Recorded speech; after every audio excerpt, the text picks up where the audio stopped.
The arena throbbed with psychic energy, a tangible force that set teeth on edge and scattered thoughts like leaves in the wind. The air carried the scent of ionized steel, charred citrus, and a palpable undercurrent of raw vulnerability. Thousands leaned forward, united in the unspoken understanding that this wasn't just a contest. It was a pivotal moment. At the arena's heart, two figures stood within a 20-foot obsidian circle, meticulously crafted to mirror every imperfection. On the left, Giraine of Valerie Prime, statuesque with radiant gold skin, adorned in mind-thread robes that scintillated with her life force, exuded unwavering confidence, akin to the intense heat emanating from a plasma bomb. Her eyes burned with potent telepathic energy, and her hands rested casually on her hips, a pose that had consistently portended calamity for those audacious enough to misjudge her. To her right stood the enigmatic human, his origins shrouded in mystery. Official records merely identified him as Subject 23HN, accompanied by an unusually sparse psychological evaluation and an inventory of skills that encompassed profound meditative stillness and advanced capabilities. Ocular focus, essentially a piercing stare. His stature was unremarkable, build ordinary. Attire, drab gray trousers, a worn tunic, and time-battered boots. No radiant aura, no levitation, just a figure patiently waiting, as if in a lackluster noodle shop. Huron advanced, eliciting a crowd murmur. The psychic energy intensified, causing existential tremors in some viewers. A condescending grin adorned her face as she approached, initiating a moment destined for replay across 17 systems claimed by nightfall. She unleashed a contemptuous spittle upon his face, a gesture devoid of theatrics. No flamboyant flecks of blood, no venomous spray, just distilled disdain, fluidly expressed. "Slave," she breathed, her voice a mere whisper, yet the arena's acoustic resonance ensured each syllable crashed with the crushing force of a collapsing celestial body. "You are an anomaly in this arena, an aberration in this galaxy, a mere footnote cloaked in mortal flesh." The human blinked.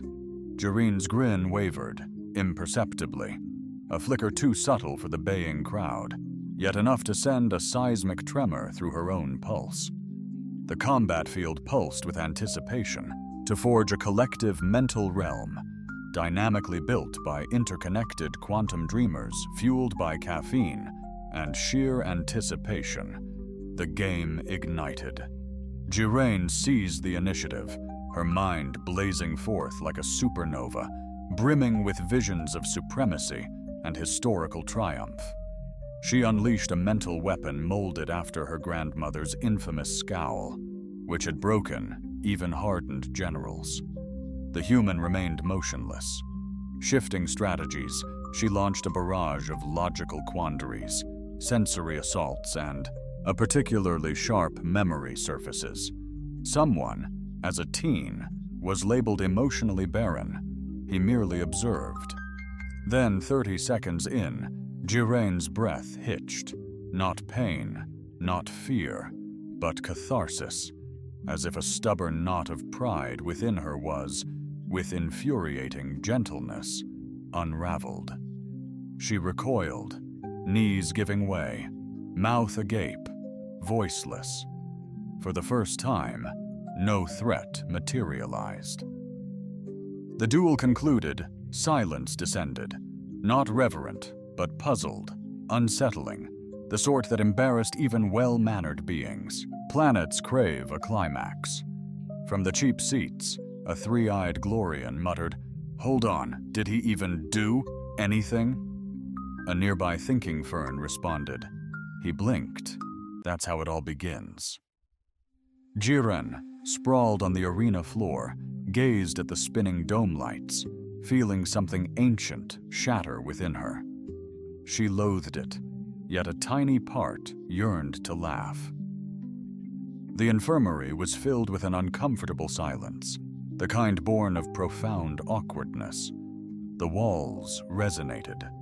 Unyielding pride and the self-cleaning floor had conceded defeat against Jiren's boot prints, opting to slowly dissolve them in quiet fury. Perched on the examination slab, legs swinging, arms folded, she gazed into the void, a stark contrast to Jiren's usual piercing stare that shattered obstacles, people, illusions, red tape. A hovering diagnostic drone, unnerved, emitted a series of frantic beeps near her head. She offered a languid blink. The drone, seized by panic, darted into the corner, murmuring a gentle apology in 6 languages, including a playful dialect exclusive to asteroid cultivators. She couldn't recall losing, only the act of standing, striking, and then oblivion.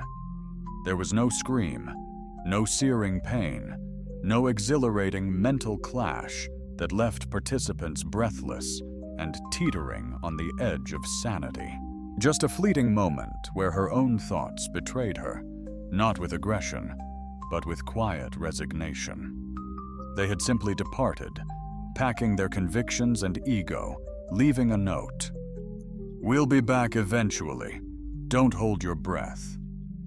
Jiren descended from the examination table, dismissed the neuropsychology report, feigning indifference, and swiftly exited the infirmary as if unfazed by the psychic intrusion of a man who valued actions over utterances. Her once vibrant robes, now subtly muted, trailed behind her like the banner of a vanquished dominion. She headed towards the archive nexus, a towering labyrinth where all arena contests were documented, analyzed, and sometimes playfully orchestrated into musical scores by spirited trainees. Contest 37 Beta. She requested the index steward a cuboid entity, named Phil, officially a hologram yet adamant about being considered tax real. Phil emitted a polite error blink. "Are you referring to the match where you were, shall we say, thoroughly dismantled by the statuesque human?" "I wasn't dismantled." "Perhaps not, but your pride was last spotted making a beeline for the airlocks." Jiren remained silent. Wisely, Phil cued the footage. She watched herself, composed, sharp, lethal. Then she witnessed her own collapse, like a soggy, discarded prophecy. Rewind, replay, zoom, enhance, zoom further, pause. Nothing. The human remained perfectly still, without a twitch. Psychic surge, no sophisticated neural exploit, just pure being, and inexplicably, it sufficed. Jiren's gaze narrowed, whispering almost inaudibly, "That's not mere stillness. It's a carefully constructed snare cloaked in tranquility." A nearby researcher murmured, "Remarkably potent snare." She whirled, demanding, "Who is he?" Subject 23HN, origin unknown, no affiliations, no discernible linguistic patterns, and a perpetually unchanging pulse, even during his attempted tax assessment. "You assessed him?" "We endeavored." He simply stared at the assessor, precipitating her abrupt departure and the opening of a... Bakery Jiren pivoted towards the monitor. The individual, no, the being, appeared to gaze directly at her through the recording. Not defiance, not disdain, just a subtly entertained indifference, as if possessing crucial knowledge, deeming it unworthy of exposition. She massaged her forehead. Her intellect felt purged, not violated, not damaged, merely subtly reconfigured, as if someone had delicately purged the chambers of her hubris. "Intolerable," she whispered. "Technically permissible," Phil offered supportively. "I'll locate him." Practically reckless, Jireen disregarded him and charged ahead. She demanded explanations. She yearned for hypotheses. Desperately, she craved not only forbearance, but paramountly retribution or profound insight, or, barring both, an exhaustive guide to re-architecting the mind, sans personality hemorrhage. The arena's corridors unfurled, radiant and resonating. Somewhere within, the human progressed with nonchalant assurance, like a victor indifferent to acclaim. Jireen trailed the aroma of subdued rebellion and, conceivably, a subtle hint of self-satisfaction. She located him within the botanical annex, perched on a cephalopod-esque bench, encircled by ravenous flora. Legally mandated as largely ornamental, the plants received sustenance from an unnamed individual, offering arena-supplied protein bars to a cooing vine. Jireen observed this interaction, strategizing after failed, subtle attempts to understand the enigmatic figure. She had meticulously reviewed combat footage, even seeking meditative guidance, all to decipher the mystery of this silent being. The silent expanse until the upkeep team griped about reverberating echoes. Now she'd dare to do what she would never do. Initiate a friendly chat. She advanced bravely. The vine flinched almost imperceptibly when it detected her, perhaps a sign of deference or simply digestive unease. "You realize that's inedible, right?"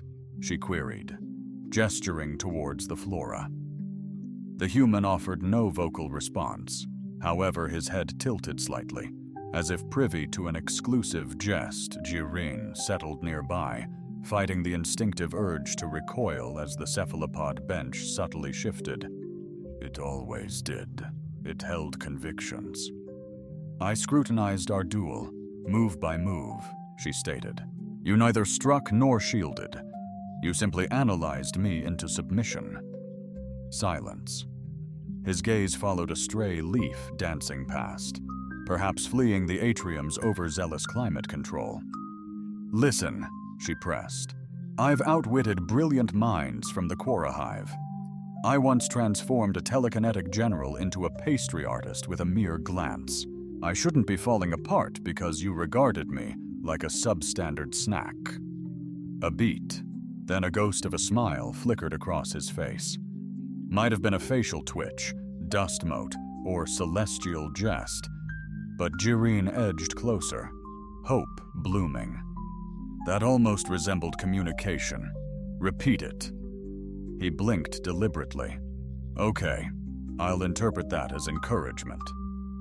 She popped her knuckles, a gesture back home signifying either impoliteness or flirtation, contingent on the circumstances. "I've been studying humans," she proclaimed. "Your kind boasts a protracted legacy of mental combat masked as humor, sarcasm, veiled hostility, so sophisticated it warps reality. You even fashioned a tongue where each utterance held triple meaning, dictated by eyebrow position." He shrugged, an action so, perhaps a mere muscle tremor, yet it surpassed anything she'd experienced in days. "I've also been dabbling," she disclosed. "Ever wonder what transpires when a Valerie luminary attempts stand-up?" The human arched a brow. "I instigated an interstellar debacle. An ambassador still believes I menaced to wed his sire. Untrue, of course. Mere translation blip." The carnivorous flora nearby emitted a sneeze. Jireen overlooked it. "Vengeance no longer drives me," she voiced, seemingly to the cosmos more than him. "Not even solace. I'm grappling with how you awakened feelings where my thoughts felt alien, yet more intrinsically me than ever. A deeply disruptive and potentially illicit experience in 12 systems." He rose deliberately, facing her, offering a fruit, a fusion of plum and profound conundrum. She questioned, brow furrowed. "Symbolic gesture? or actual sustenance? He remained enigmatic. She accepted it. Then, with calculated composure, he departed. The vine strained to pursue him, checked by its root harness with a mournful sigh.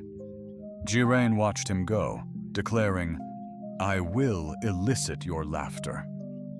"One day," she murmured, savoring the fruit's burst, a poignant blend of regret and ethereal citrus. She mused, chewing slowly, undeniably symbolic. Giraine, alien to traditional reading, found books endearingly archaic. Her people favored instant knowledge via neural lace, bypassing pages for efficiency. Yet here, in the arena's ancient archive, she delved into Earth's comedic arsenal, now 23 chapters engrossed within Volume 2, the era of biting wit. She'd meticulously documented, sketched out schematics, and posed incisive questions. One page bore the stark inscription, "Timing reigns supreme." An hour vanished as she synchronized with her own respiration, inadvertently drifting into a light hypnotic state, only to awaken with the distinct impression of being a self-aware divan. Opposite, a fledgling drone hesitated, its screen blinking. Does this qualify as valid strategic inquiry? Periodically, she'd hurl a cushion its way. The cushion, possessing sentience, demanded an apology, which she flatly refused. A theory was solidifying. Humanity's strength wasn't muteness, but cunning. It was calculated focus. He conserved every ounce of energy, executing with surgical precision. He selected his opportunities with chilling restraint, like a surgeon choosing the incision point. Meanwhile, she was composing emotional jazz, praying no one noticed the rhythm section was utterly off-key. Standing, stretching theatrically, she announced to the void, "If he refuses to engage, I'll simply rewrite the playbook." 5 hours later, the arena cafeteria fell into stunned silence as Giraine entered, clad in what could only be described as an aggressively ironic power suit. Neon green, emblazoned with saccharine motivational slogans. In long-forgotten tongues, etched onto her clipboard, she advanced, mic in hand, towards the human who was struggling with his soup. Whether he savored it or simply endured it was a mystery. "Interview commencing," she chirped. He blinked. "I pose the queries. You respond with expressions. This will either be groundbreaking or disastrous, quite possibly both." She initiated the recording. Inquiry 1. What occupies your nocturnal reveries? He arched an eyebrow. Giraine affirmed, "Ah, a nebulous sadness laced with hints of disdain. Quintessentially you." She turned a page. Inquiry 2. Do you ever experience emotion, or are you fueled by cosmic apathy? He inclined his head. Intriguing. An enigmatic detachment. I'd assess it as an 8 out of 10. The soup issued a soft slurp as he consumed it. She pressed closer. Inquiry 3. Do you relish vanquishing others, or is it merely a pastime interspersed with lengthy repose and intense staring matches with inanimate objects? He gazed at the spoon. She exclaimed, "A diversion! You're evolving." Comedic antics verging on pun-like behavior. He momentarily paused, setting down his spoon. She was certain he'd speak, his lips moving slightly when cafeteria alarms shattered the silence. A diplomatic crisis erupted in the political wing. A Granith delegate just launched a philosophical war over a mistranslated proverb about footwear and disgrace. The human remained composed, like an ice giant on break, and walked toward the pandemonium. Giraine scurried after him. "You can't abandon our interview," she called. He didn't turn. "Fine," she yelled. "But I'm weaving this into your character arc," specifically Chapter 4, the one featuring the soup and the profound existential spoon. The cafeteria's bewildered mastication faded into the background. Later that evening, Giraine discovered a diminutive, creased note adjacent to her door. It declared in unassuming penmanship, "Transcending timing, everything else pales." The message was devoid of signature. She scrutinized it, perplexed, unable to decipher if it conveyed genuine support, subtle derision, or the most understated advance in history. Ultimately, she chose to retain it. Once more, they found themselves in the combat arena. Yet this time, the vibrant spectacle was absent. No throng of spectators, no enthusiastic gathering, no dazzling display, no booming announcer with a theatrical voice and an inexplicable aversion to quiet.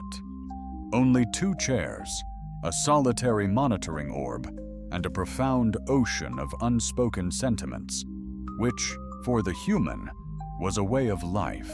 Giraine subtly refined her stance, having dedicated the entire night to meticulous preparation, mentally, emotionally, and with the guidance of a seasoned physical expression coach from the Asteroid Ballet Troupe.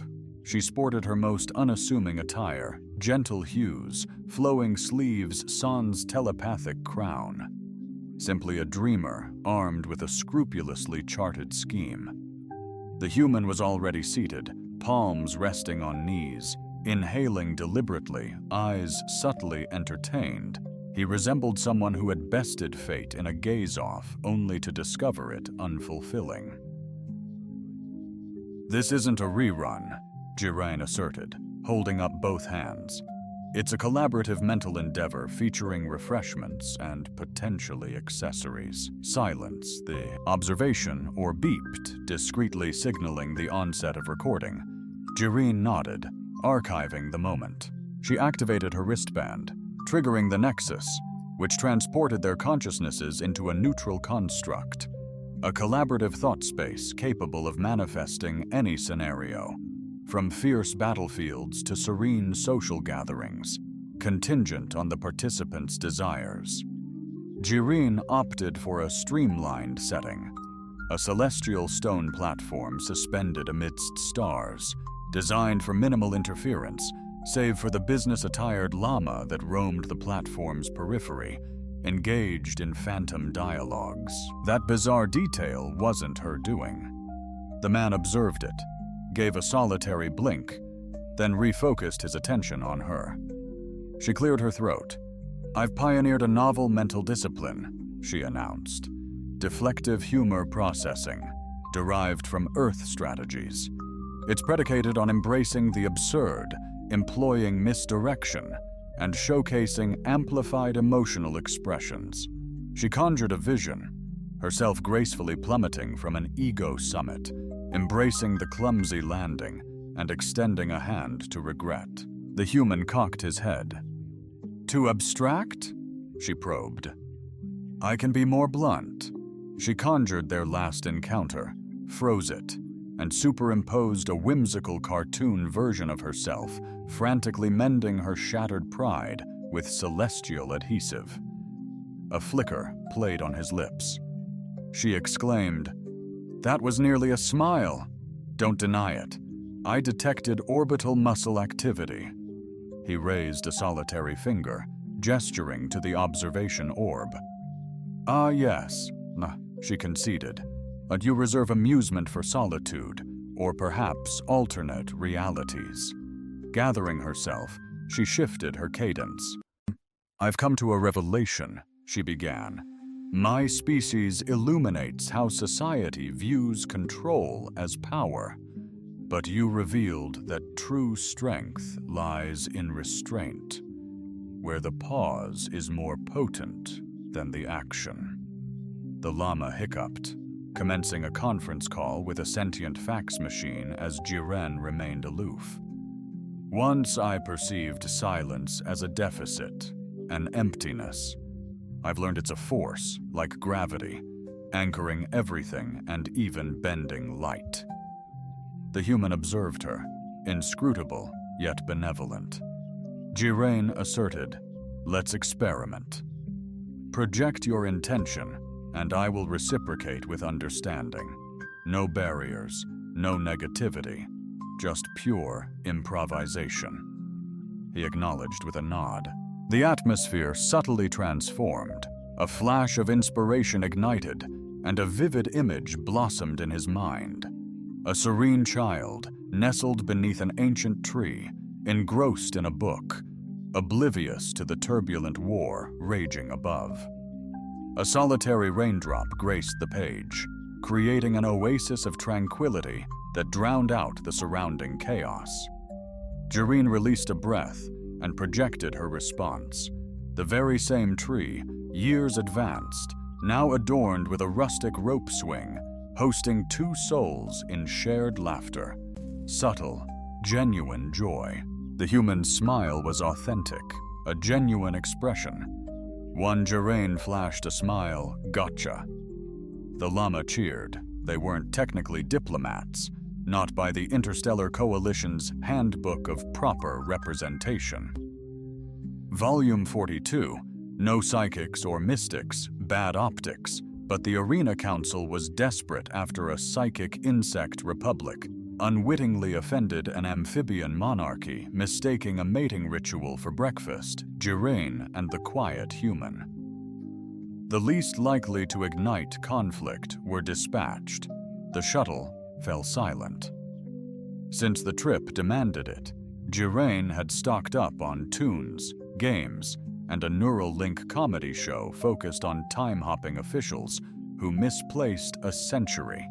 But he nixed them all, opting instead to glare out the portal as if challenging the constellations themselves. "Let me hazard a guess," she said, sprawling across a pair of seats and munching on something marketed as Earth brand pop rocks, yet tasted more akin to palatable static.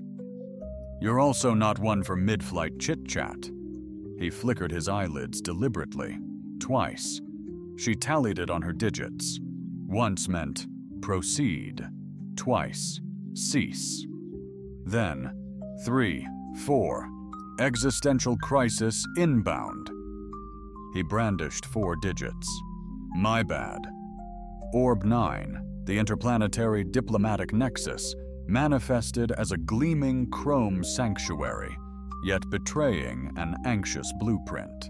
The Aquarians crafted one moiety, the Myriad the other. The entire celestial station pulsed with the barely suppressed antagonism of two cultures whose architectural sensibilities clashed violently. Their welcome team donned equally strained, polite visages.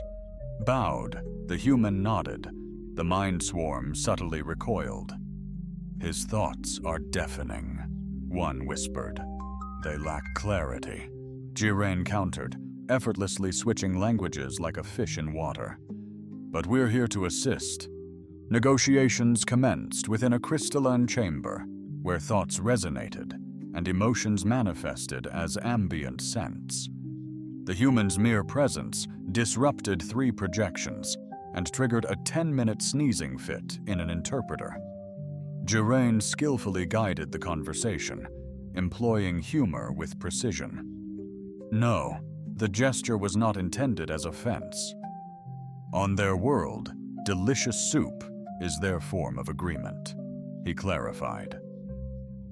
The human ambassador remained silent, a subtle, erratic tapping of his finger against the table creating a silent unease that rippled through the room. This invisible tension, Giraine registered as a victory. Suddenly, a mental cloud of psychic arrogance, unleashed by a mind-swarm diplomat, struck the human head-on. He paused, simply tilting his head, an enigmatic gesture that sent shivers down everyone's spines. The swarm diplomat's aura imploded, a spectacle of sullen retreat before it humbly vanished into a pocket dimension for introspection. Giraine murmured, "Did you just overwhelm them with raw empathy?" He nonchalantly shrugged. That evening, the council convened for a subdued peace banquet, blessedly free of lethal mishaps, save for one unfortunate duel waged against a salad.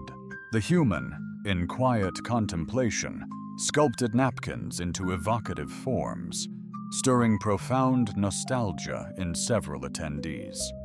Jirain's toast, punctuated by a daringly universal dating jest, shattered taboos and united all present.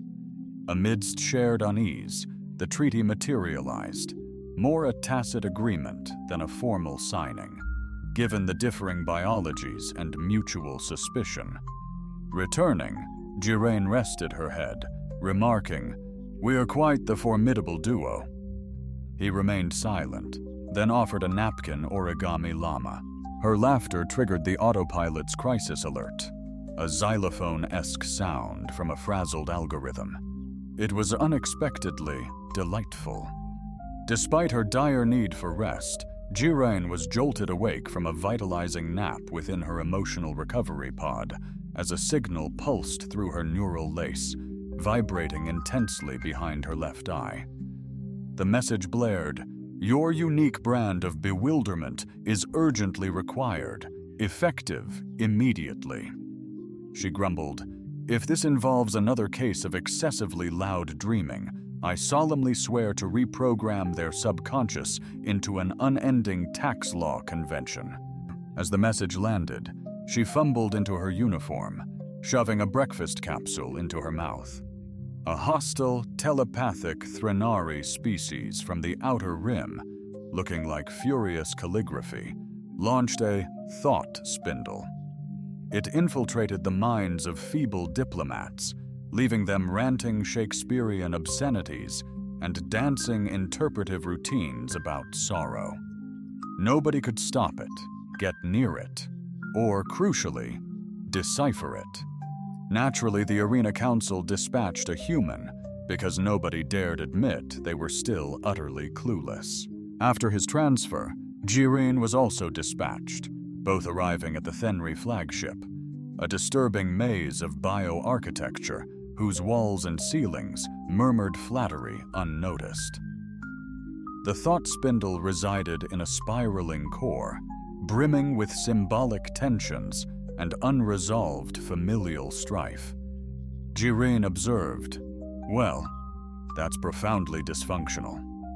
The human beside her remained quiet, composed, perhaps humming to themselves.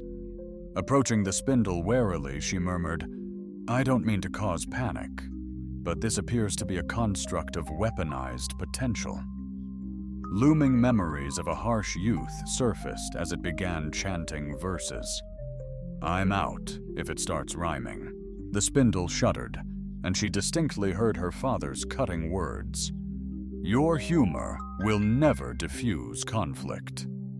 "Seriously," she exclaimed, "how savage."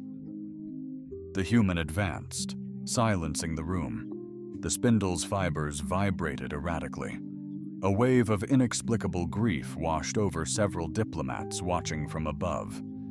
Jirain observed him closely. He didn't strike, didn't fight back. He simply sat calmly before the thought spindle, gazing quietly. As if observing a person unknowingly shedding a hidden garment, the spindle pulsed, a fragile, nascent thread unfurling, tentatively probing, an unspoken inquiry directed towards him. Unblinking, he met at his gaze. The thread recoiled, Yara's eyes widening. "He's not fighting it," she breathed. "He's embracing it." The spindle recoiled sharply, as if overwhelmed by unexpected intimacy, before imploding, rendered as harmless as an overused philosophical trope. The room. Jirain exhaled deeply and gave a solitary, deliberate clap. "Esteemed colleagues, distinguished guests, and hive-minded entities, allow me to present the individual who transcended a neurosis of planetary magnitude." Someone attempted to bestow a medal upon him, but he demurred. Jirain, however, swiftly seized it. He's not interested in accolades, she stated, but I most certainly am. I collect them out of sheer defiance.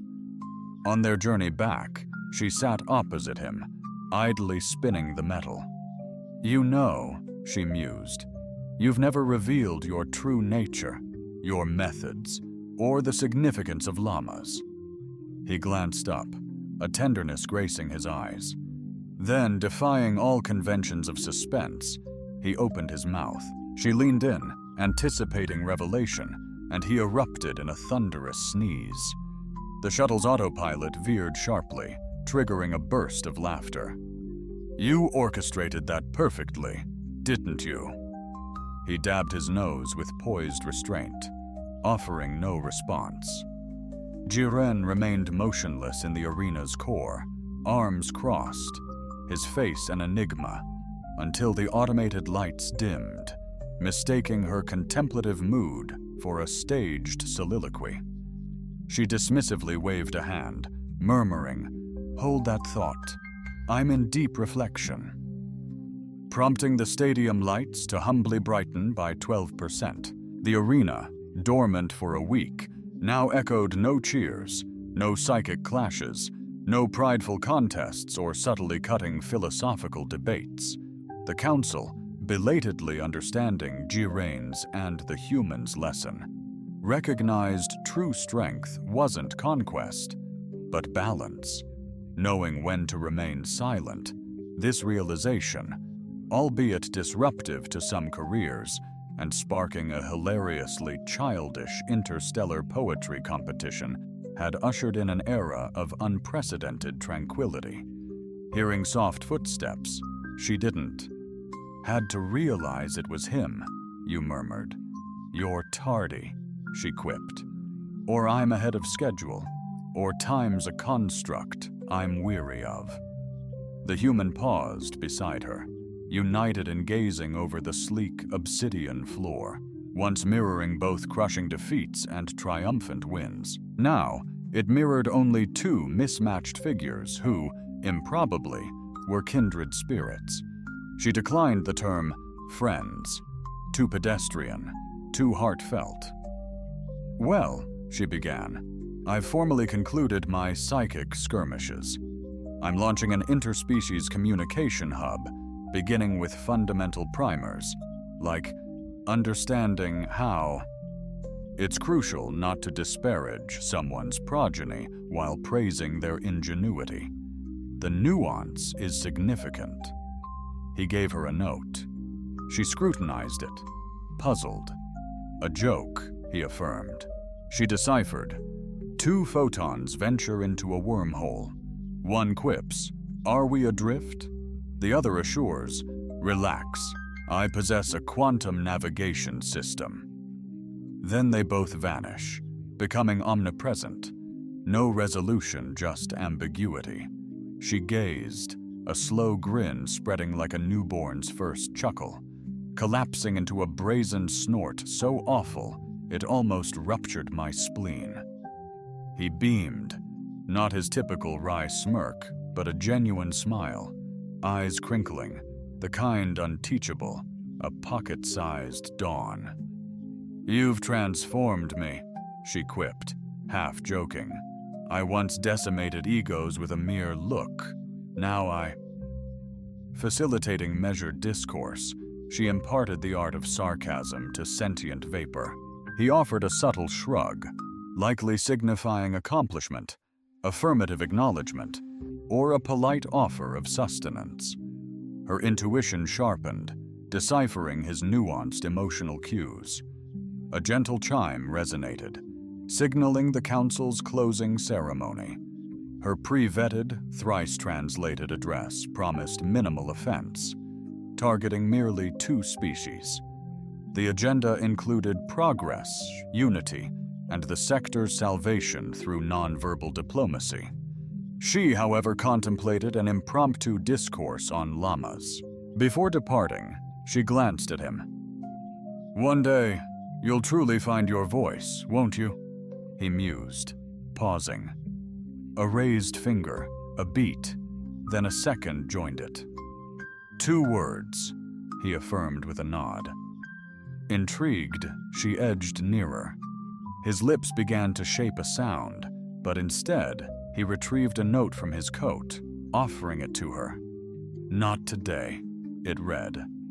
She gave him a disbelieving look.